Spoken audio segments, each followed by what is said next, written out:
guys, welcome back to my channel. My name is Simone. Thank you so much for stopping by. Thank you for joining me. If you are new here, please take a moment to subscribe to my channel. I would greatly appreciate it.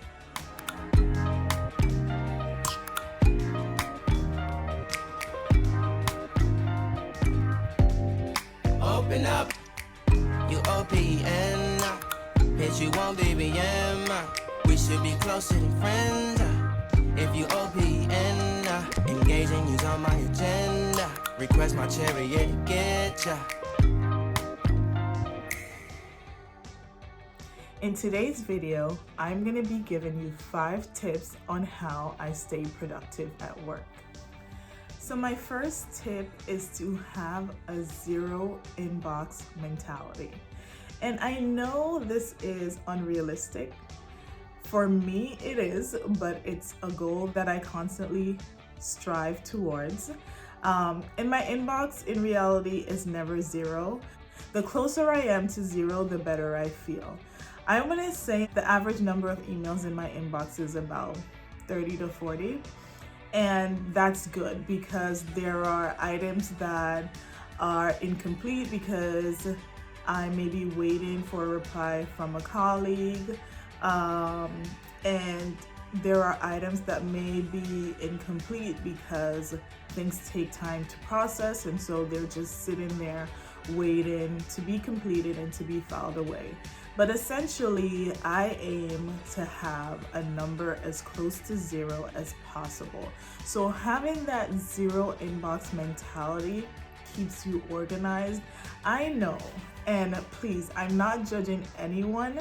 Everyone has their way of doing things, but whenever I go to someone's computer and I see an inbox that has like 12,000 emails, I freak out. I'm scared. I'm just like, how do you stay organized having so many emails in your inbox? And everyone has a method to their madness. I'm not one to judge, but that method just does not work for me. Because I find that whenever I have over 100 emails, things get lost. And not lost forever, but I may get to them at a later time than I would have liked. If you'd like to get more information on that zero inbox method, then leave a comment down below. I can create a new video on how to achieve that zero inbox or a number as close to zero as possible.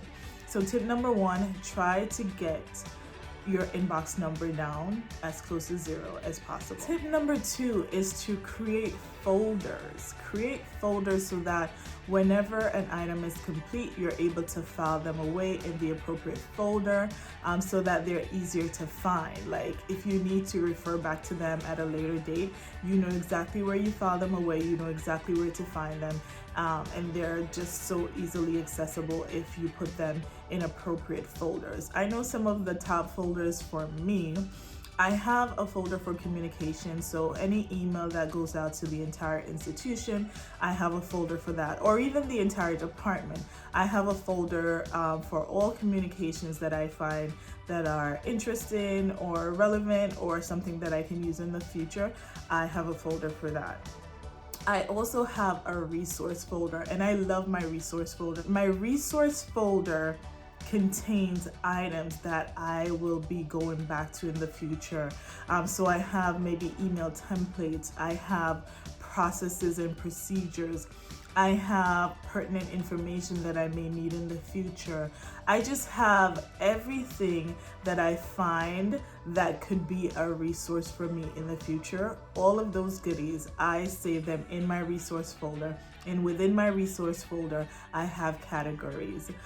So make sure that you have a resource folder where you put all things that are gonna be helpful for you in the future. My third tip, which is, I wanna say my most important tip, but it falls at number 3 just because the following tips are things that would happen after you complete number 3.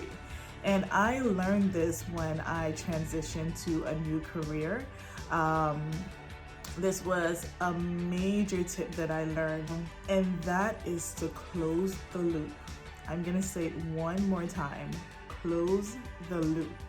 And when I say close the loop, you may be wondering, what does that mean? Close the loop is the final action item. So for example, if your boss, your manager, your supervisor asks you to complete a task, you may have several layers, several different items that you need to do before that task is completed.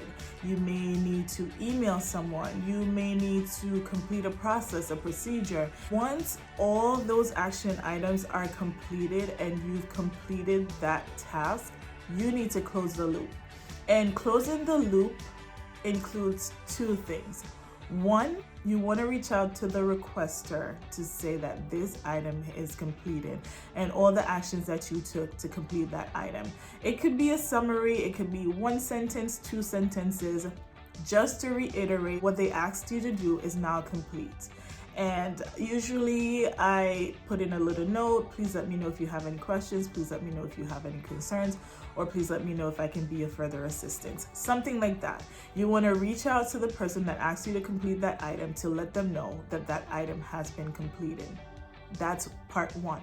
And part two is you want to make sure that you file all those emails relating to that item, that task away. You may have 15, 20 emails related to that one task that you were asked to complete. So you want to do a search in your inbox with keywords for that item, and you want to find all those emails and you want to file them away. And this goes back to my zero inbox mentality. All those emails that there is nothing to follow up with, and take them out of your inbox so that your inbox isn't cluttered. So again, close the loop, notify the requester that you've completed that item that they asked you to complete, and file all those emails relating to that item or relating to that task away. Take them out of your inbox. Actually, closing the loop was tip number 3, and filing your email away is tip number 4. And my final tip is to CC yourself on emails. And when I say CC, I mean copy yourself on emails.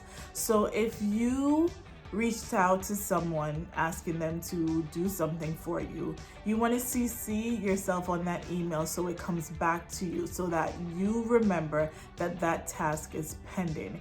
You don't want to be asked to do something where you have to rely on someone else and you reached out to them and they never got back to you and you don't even remember. You don't remember that you were working on that task. You don't remember that you reached out to someone to assist you.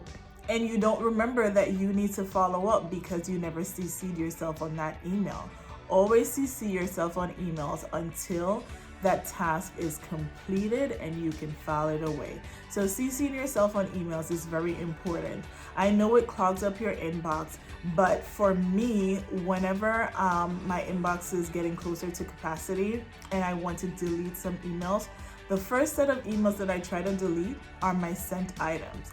That means if you didn't CC yourself on that email and you go ahead and delete that item, that email, you have no record of that transaction. And so that's why I always CC myself so that it comes back to me when I file it away. If I need it in the future, I'll always have it. And even if I delete all my sent items, I'll have it because I CC'd myself. Another tip for staying organized at work is I send myself a lot of notes. You can send yourself individual emails, or you can have one email with all your reminders. For example, if it's drawing close to 5 o'clock and my manager calls me into her office to have a meeting, I take notes. I usually write things down in my notebook, but if I don't have my notebook and it's something very simple, I just send myself a quick email. Even if it's just notes in the subject, I'll send myself a quick email reminder just to take care of this first thing in the morning or take care of this sometime in the future. Because one thing I don't like is to forget things. I don't like to forget things. I am never one to be asked to complete a task and you follow up and I'm just like, oh, I don't remember you asking me to do that. No, not Simone, not on my dime. I'm very professional, I'm very efficient, and when you ask me to do something, I try to get it done. I explore, I exhaust all my resources. I am one to get the job done. And bonus tip, and I touched on it a little bit before, whenever you go into a meeting, always bring your notebook. You can bring your laptop if you know that's something that you're comfortable with, or if you even have a laptop at work. Just bring something that you can take notes on, because I am the first one to tell you that we cannot rely solely on our memories. We just have too many things going on. We have families, we have friendships, we have our relationship with ourselves to maintain. There's just too many things going on in the world for us to rely solely on our memory. So I am an avid note taker. Whenever I go to meetings, I make sure I have my notebooks. I make sure I write down all my action items. And for me personally, I have one-to-one meetings with my manager twice per month, so every other week.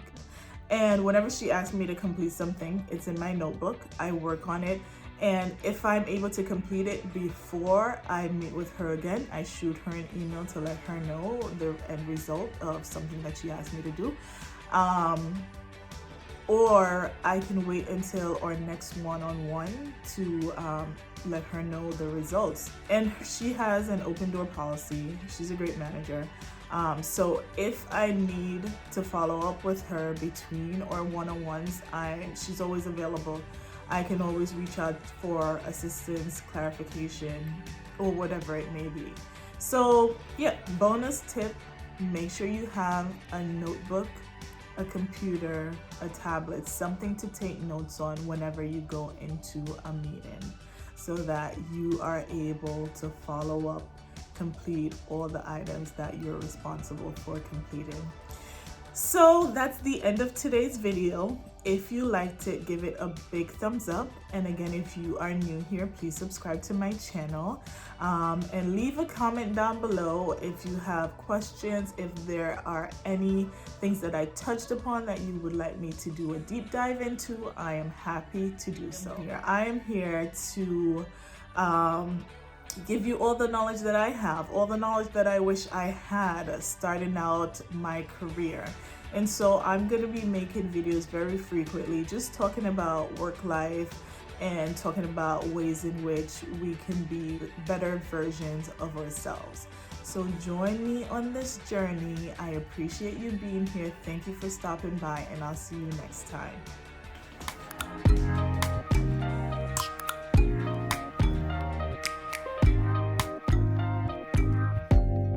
Open up.